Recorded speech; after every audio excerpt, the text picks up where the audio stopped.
The basketball struck the chain-link fence, creating a metallic clatter as it rebounded onto the concrete recreation area at FCI Phoenix, located in Arizona. The time was exactly 2:15 inches the afternoon on a Tuesday in August of 2002. Outside, the mercury had climbed to 107 degrees. The majority of prisoners remained in shaded areas, though a handful played basketball, doing their best to push the oppressive heat from their minds.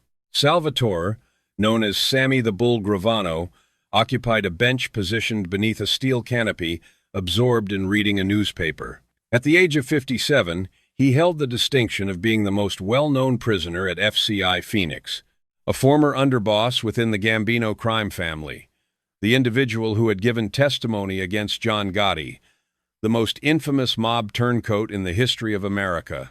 Currently completing a 19-year sentence for operating an ecstasy distribution network in Arizona, nobody disturbed Sammy.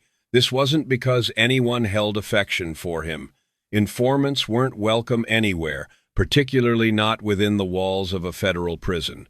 Rather, it was because everyone understood that Sammy the Bull, in spite of his status as an informant, in spite of being in his late 50s, in spite of supposedly having turned over a new leaf, remained exceptionally dangerous. That is, until Marcus, called Big Mark Henderson, made the decision to challenge that assumption. Big Mark had reached 34 years of age. He stood 6 foot 6 inches tall and weighed 280 pounds of solid muscle. He was completing a 5-year term for armed robbery along with assault. His time at FCI Phoenix had lasted 2 years. During that period, he had made it clear he was not someone to be trifled with. Big Mark controlled a small group, 5 individuals who had a hand in some of the drug trafficking occurring within the prison walls. They offered protection to more vulnerable prisoners. Generally speaking, they conducted themselves however they pleased, as guards chose to ignore their activities and fellow inmates kept their distance. For several weeks, Big Mark had been discussing Sammy, that elderly informant sitting over there acting like he's somebody important, like he deserves people's respect. Forget that. He's a snitch, the absolute lowest form of existence. Somebody has to show him where he stands. Members of his crew had been egging him on. Go ahead and do it, Mark. Demonstrate to everyone that you're not intimidated by some aging mobster. And so, on that particular Tuesday afternoon, Big Mark approached Sammy's bench. He positioned himself directly in front of him, obscuring the sunlight and throwing a shadow across Sammy's newspaper. Hey there, old-timer, Big Mark announced. You happen to be in my spot. Sammy raised his eyes slowly. He folded his newspaper with deliberate movements and placed it on the bench next to him. Your spot? That's right. Every Tuesday I sit here.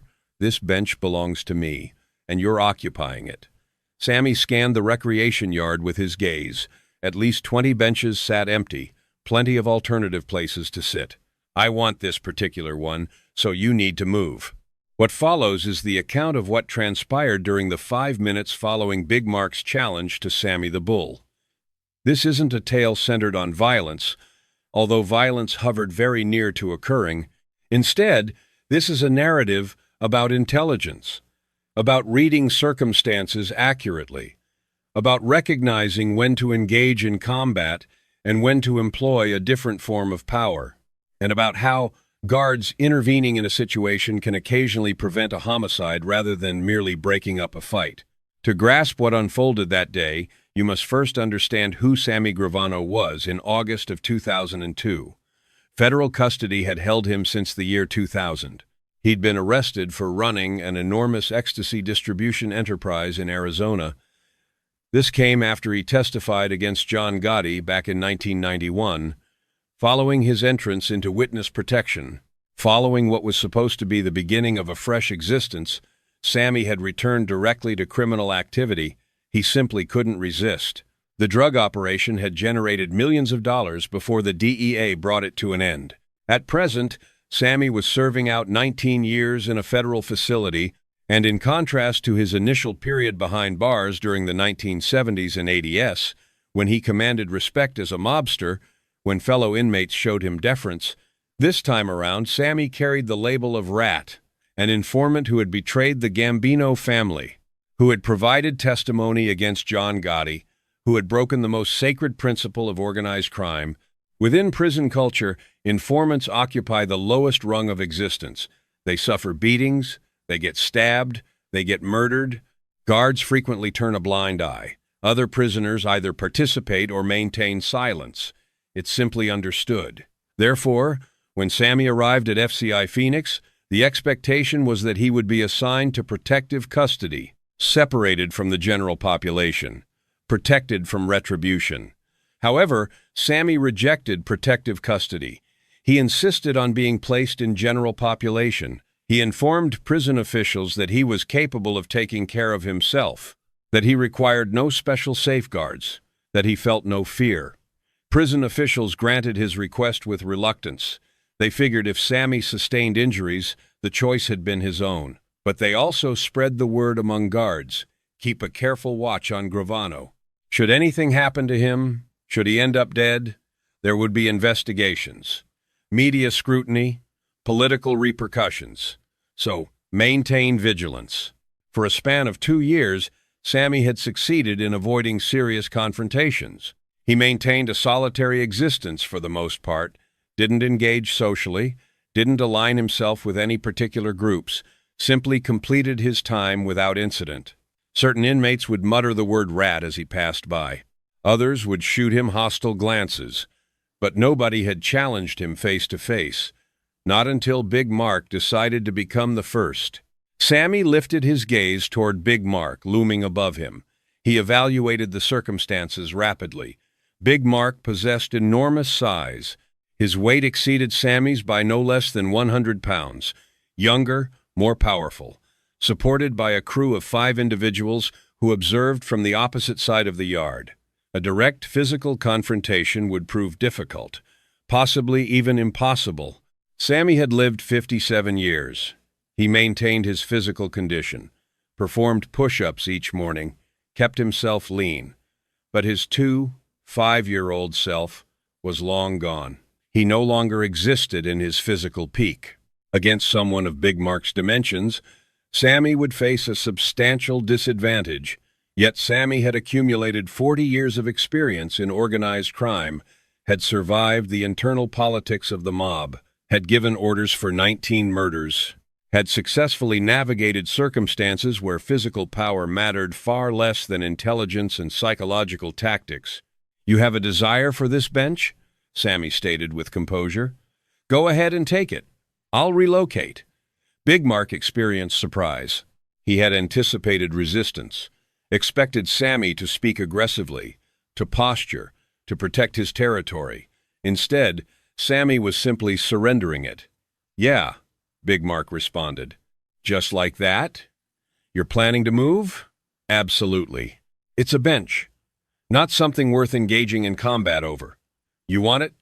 Consider it yours." Sammy rose to his feet, picked up his newspaper, began moving away. Big Mark's crew continued watching. This scenario wasn't unfolding according to plan. Big Mark was meant to dominate Sammy, force him to retreat through intimidation. Instead, Sammy was casually departing, creating the impression that Big Mark wasn't even worthy of confrontation. "Wait a moment," Big Mark called out. "Where do you think you're heading?" Sammy came to a halt, turned back around. "You stated you wanted the bench. I'm handing it over to you. What additional thing do you want? I want you to demonstrate some respect. You don't simply walk away while I'm in the middle of speaking to you. I demonstrated respect to you. I provided what you requested. The bench now belongs to you. We're finished here. We're finished when I declare we're finished." At this point, other prisoners began paying attention. The basketball game came to a stop. Conversations faded into silence. Everyone observed to see the outcome, whether Big Mark would actually launch an attack on Sammy, whether the famous mob informant would defend himself. Sammy set his newspaper down on a different bench, pivoted to face Big Mark head-on. "Allow me to share something with you," Sammy stated, his voice remaining quiet yet carrying across the entire yard. I have killed 19 human beings. This is not a threat. This represents a fact. I confessed to it, provided testimony about it, served time for it. Those individuals I killed, certain ones were larger than you, certain ones carried weapons.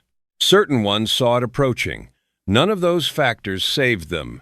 Now, you wish to fight me? You wish to attempt to cause me harm? Proceed. You'll most likely prevail. You possess greater size, youth, and strength. However, here's what requires your understanding. Should you place your hands on me, should you injure me, I will dedicate my life's purpose to injuring you in return. Not this day, not the following day, but at some point, when you aren't anticipating it, when you find yourself vulnerable, I will discover a method. Therefore, you must ask yourself this question. Does a bench hold that much value? Does proving something to your companions hold enough worth to create an enemy of someone who possesses nothing to lose and possesses unlimited time to strategize revenge? The expression on Big Mark's face underwent a transformation. He had expected fear, expected Sammy to retreat, to offer an apology, to display weakness. Instead, Sammy spoke with calmness, with rationality, laying out the precise consequences of taking things further. "You're threatening me?" Big Mark inquired. "I'm explaining the reality of the situation. You desire the bench? You've obtained it. You desire to fight me? That represents your decision. But ensure you comprehend what you're selecting." Big Mark remained there, processing. His crew maintained their observation. Other prisoners maintained their observation. This constituted a test, a challenge. Should he retreat at this moment, people would believe he felt fear toward some elderly informant. But the words Sammy had spoken had struck their target. 19 murders. Testified regarding them, admitted to them. That wasn't boasting, that was merely stating factual information. And the manner in which Sammy had delivered it? Calm, casual, as though he were making observations about the weather. That lent it more credibility than if he had displayed anger or aggression. "I'm not experiencing fear of you," Big Mark declared. "I never stated you were. I stated you should consider whether this holds sufficient value. You're an informant. You provided testimony against your own associates. You don't merit respect, perhaps. But being an informant doesn't render me less dangerous. If we're being honest, it renders me more dangerous, because I've already crossed the most significant line that exists. I've already violated the most crucial rule. What causes you to believe I won't violate others?" Big Mark formed fists with his hands. One part of him desired to simply begin throwing punches, desired to assault this elderly man, create an example, demonstrate to everyone his lack of fear. But a different part of him, the more intelligent part, acknowledged that Sammy was providing him with an exit strategy, was presenting a method to reduce tension without either party suffering a loss of dignity. "The bench doesn't hold that much importance," Big Mark eventually stated. "You can take it back. I'll find somewhere else to sit." "No," Sammy responded. "You wanted it. It now belongs to you. I was sincere in my words. Not worth engaging in combat over. I'll locate somewhere else." "No issue. You're certain?" "I'm certain." Big Mark provided a slow nod, moved over to the bench, took a seat, attempted to appear as though he'd achieved victory in something, though every person watching could recognize he had simply elected to avoid a confrontation rather than forcing one to occur. Sammy collected his newspaper, made his way to a separate bench on the opposite side of the yard, took a seat, and resumed his reading. The tension evaporated. Prisoners returned to their basketball game. Conversations started up again. The moment had come and gone. But the situation wasn't concluded because 2 guards had observed the entire interaction, and what they had witnessed created significant nervousness within them.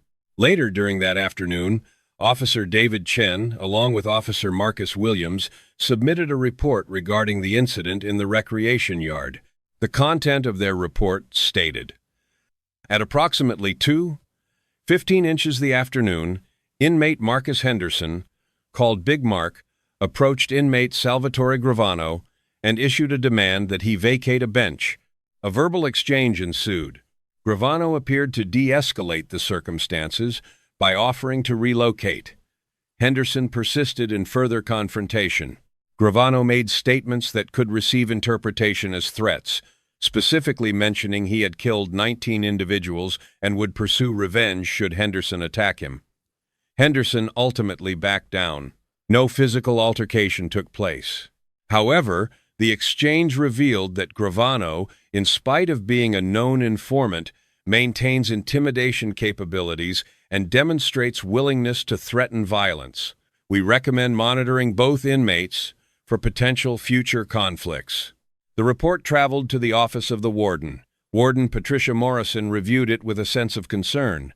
Sammy Gravano was meant to represent a controlled circumstance, a famous prisoner completing his sentence without incident. The absolute last thing she required was Sammy becoming involved in conflicts that might result in violence, media attention, or federal investigations. She summoned Sammy to her office on the following day. Sammy occupied a chair across from Warden Morrison within her office. She had reached 48 years of age, had managed FCI Phoenix for a period of 6 years, possessed knowledge of how to handle difficult prisoners. "Provide me with an account of what transpired yesterday in the yard," she stated. "An individual wanted my bench. I gave it to him. That comprises the entirety of it. Based on what my guards observed, you issued threats to him. Stated you had killed 19 individuals. Stated you would pursue revenge should he attack you. I presented facts. I did in fact kill 19 individuals.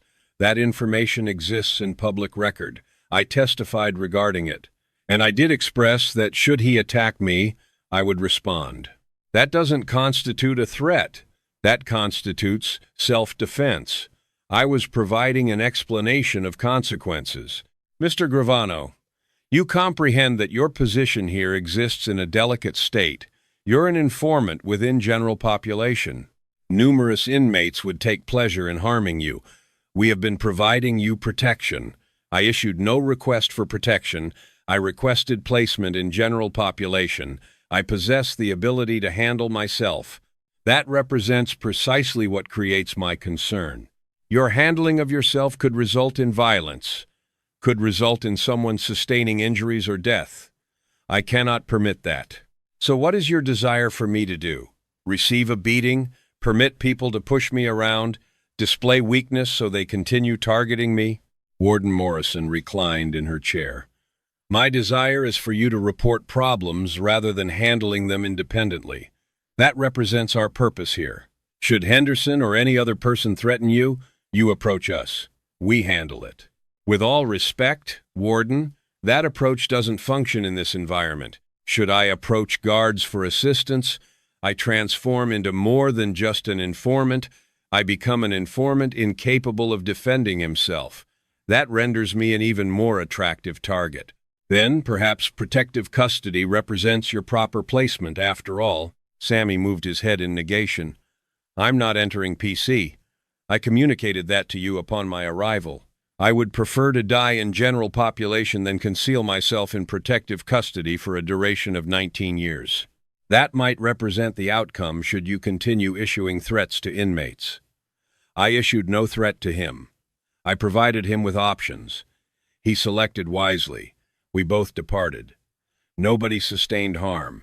Appears to me like a positive outcome." Morrison examined Sammy for an extended moment. "Do you know what creates surprise in me regarding you, Mr. Gravano? You dedicated your entire existence to organized crime. You issued orders for murders. You operated criminal enterprises. Then you transformed into an informant, provided testimony against your associates, violated every code you supposedly held as beliefs. Now you exist in prison conducting yourself as though you still possess power, still possess influence, still possess the capability to frighten people. Do you genuinely believe that holds truth, or does it simply represent an act?" Sammy produced a slight smile. "Does it hold importance? Provided people maintain belief in it, it functions identically. What occurs if someone challenges your bluff?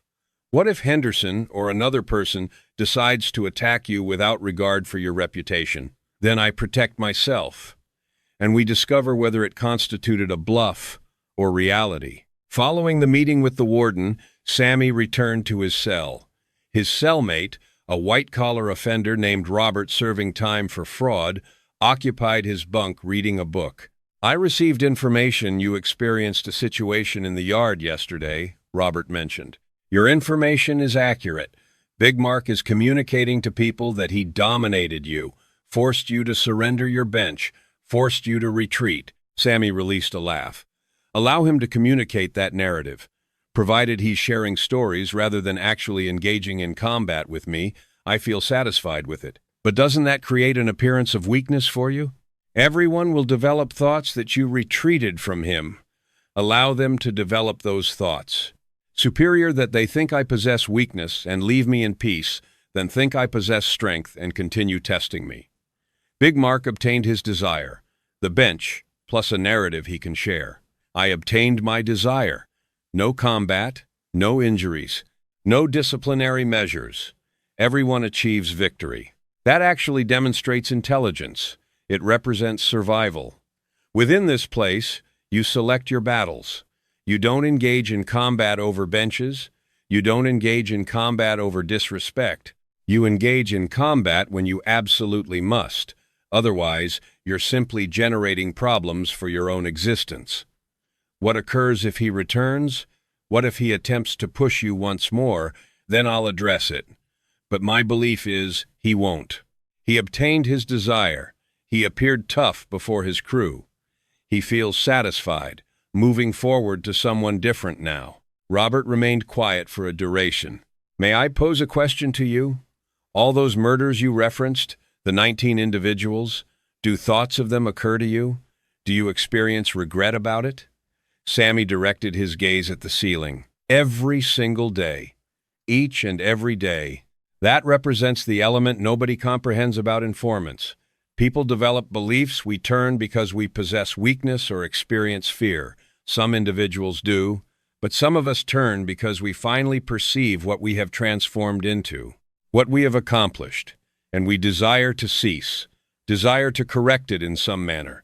I cannot resurrect the individuals I killed, cannot reverse what I accomplished.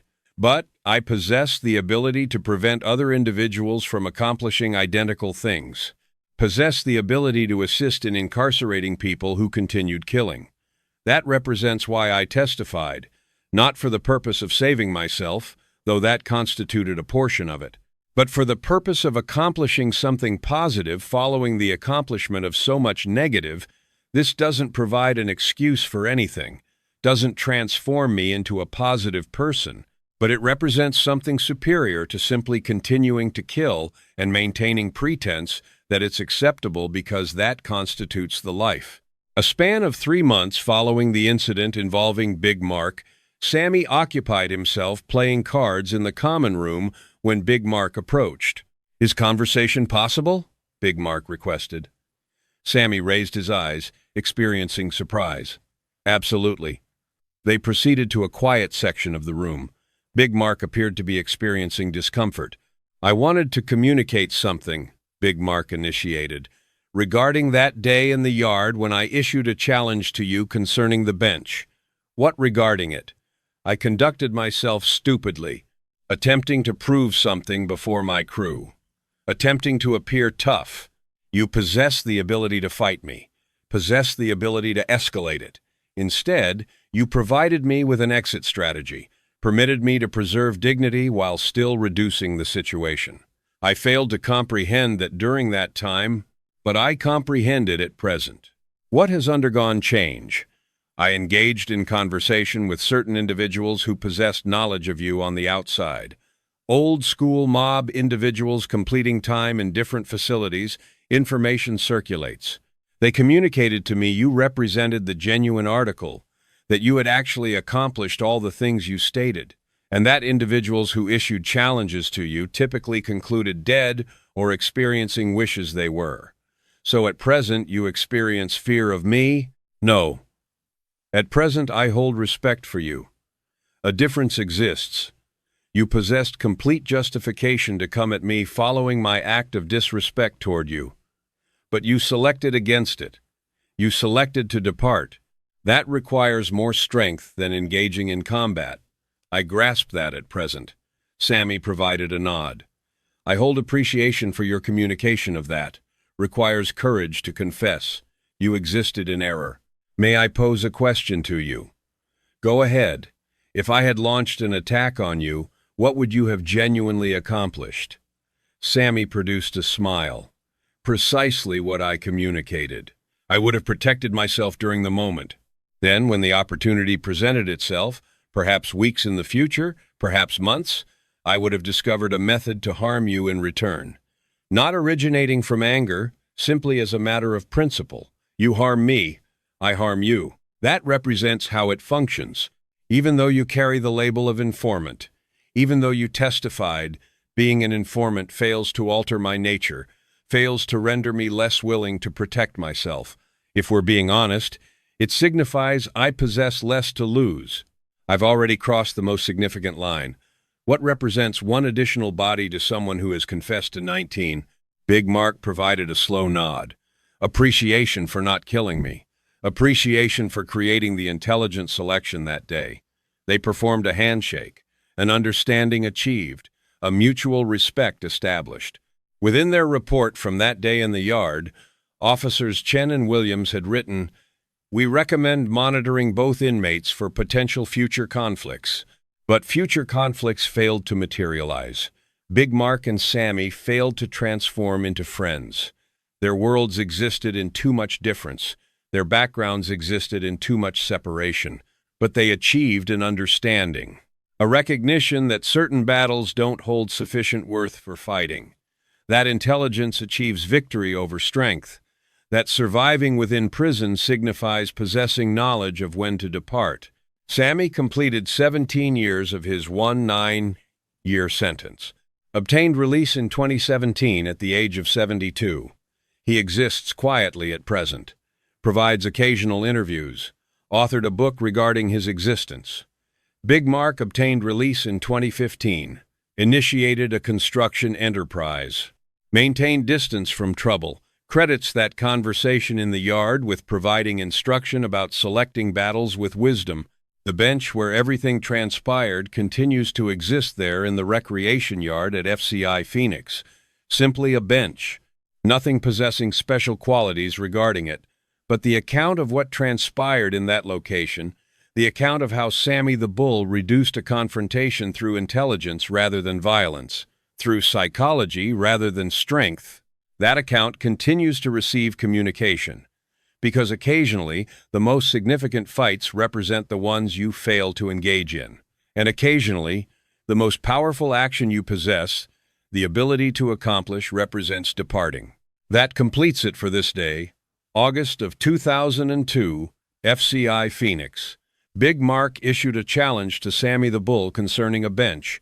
Sammy surrendered it without engaging in combat. Then, with calmness, explained he had killed 19 individuals and would pursue revenge if attacked. Big Mark retreated. Guards submitted a report. The warden summoned Sammy, experiencing worry regarding violence. But violence failed to occur. Simply 2 individuals creating intelligent selections. Sammy achieved survival by employing his brain rather than his fists. Big Mark acquired knowledge that genuine strength represents possessing awareness of when to avoid fighting. 1 bench. 5 minutes. 0 punches delivered. Because intelligence achieves victory over strength during every occurrence. Should this account create impact on you, deposit a comment in the section below. Subscribe for additional accounts where the most intelligent action represents departing. Observation of you in the following.